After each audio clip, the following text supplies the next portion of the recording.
Want to know my hack for making perfect chunky guacamole? You're going to love this.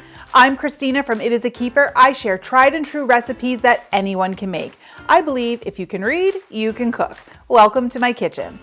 Today I'm showing you how to make the best chunky guacamole that just begs to be devoured. Make sure you stay tuned to the end because I'm sharing my favorite hack for quickly ripening avocados that aren't quite ready yet. Now, and be sure to grab the full printable recipe in the video description below.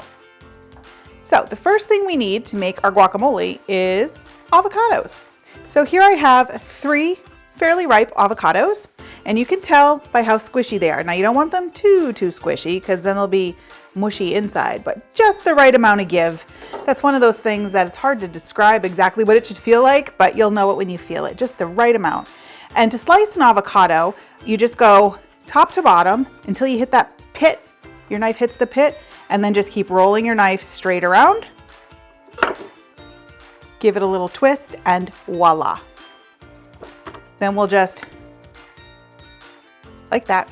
It's kind of gratifying, right? To get that. We don't need to put all that in there. All right, and then to get the flesh out of the shell, just run a spoon right along the edge of the outside and scoop it in there. Oh, avocado, I just love perfectly ripe avocado. I could just eat this with a fork. Yum. Oh. All right, so that's one, comes right out of the shell, just like that. Into the garbage bowl you go. And I'm going to do the remaining 2 avocados.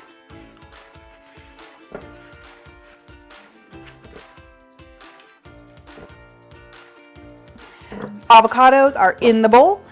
Keeping with the green thing, we're going to add some fresh squeezed lime juice.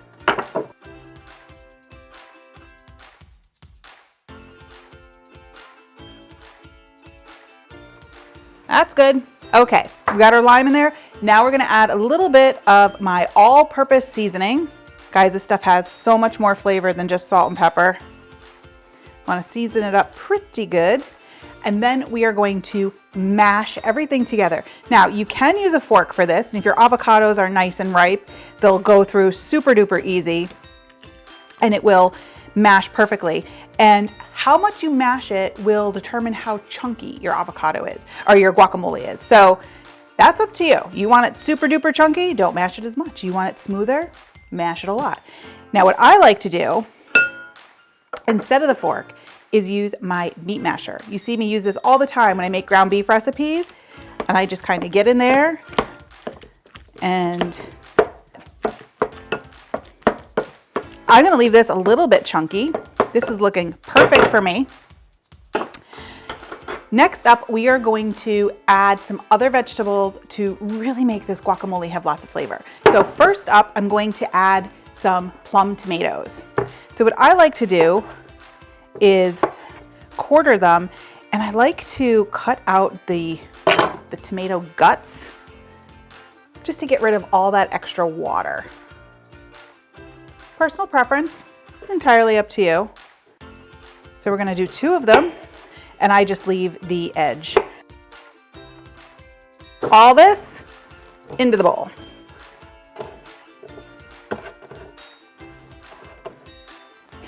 Next up, we are going to add a red onion. So we need about 1/2 cup of this, so definitely not the whole thing.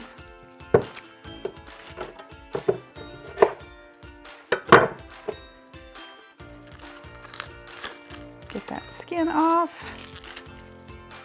And again, how fine you dice this is entirely up to you.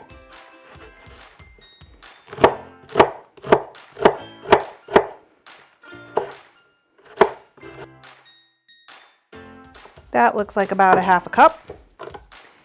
In we go. Everybody in the pool. Okay, next up we have garlic. Now I'm gonna show you a little trick for garlic in this. So first of all, I have my clove here. Gotta get that peel off. Just gonna make a little noise. All right, give them another smash. So what I like to do here, I'm gonna trim off those end parts. I like to get nice little dice going on with the garlic.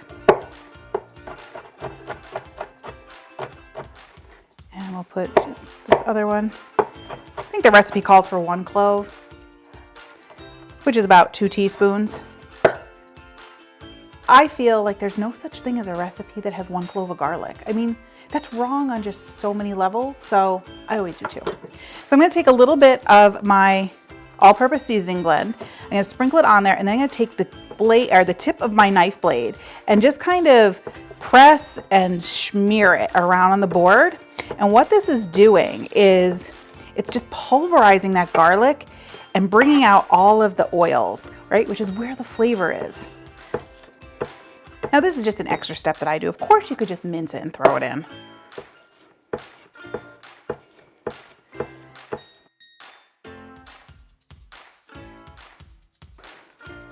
Our 2 cloves are nicely smeared around. In we go. And ladies and gentlemen, that is it. So we're gonna bring our bowl back. We're gonna get that fork. I'm not gonna use my masher because we don't wanna break up those tomatoes. And we're gonna give this a good stir. All right, this is looking good. One more thing to add. Almost forgot, can't forget. It's like one of the most important parts, cilantro. So, good thing about cilantro is you can use the stems. So I'm gonna get mostly leaves, but if you get some stems in there, it's perfectly okay.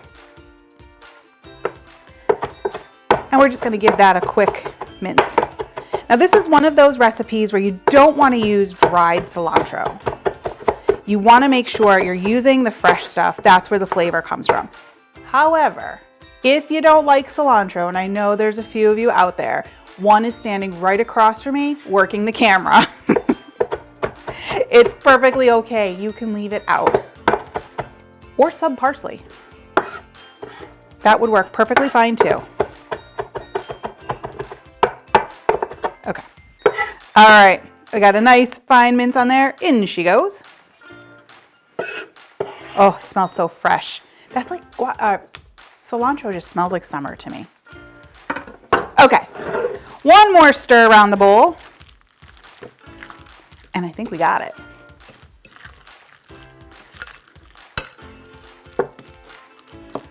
So, before we finish up, always go in for a taste. Make sure you got your seasoning right. You don't need more of the all-purpose seasoning blend. I'm gonna put another sprinkle.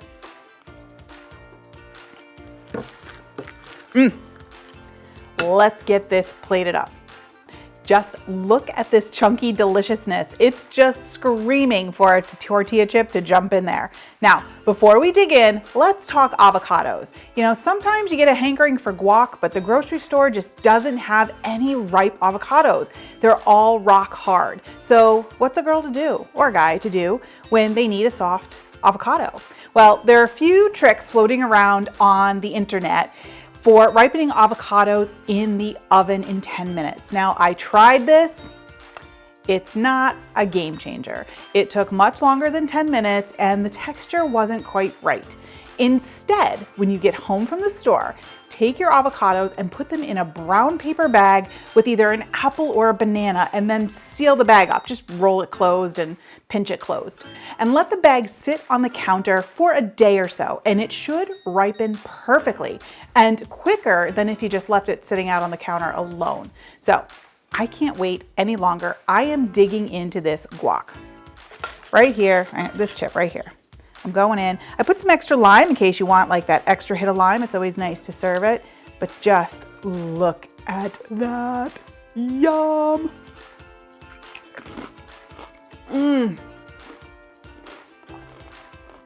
Guys, this flavor is insane. This is so good. If you love Tex-Mex recipes, I have the most amazing queso dip you can whip up in about 15 minutes. You don't want to miss it. Check it out here. I'll see you there.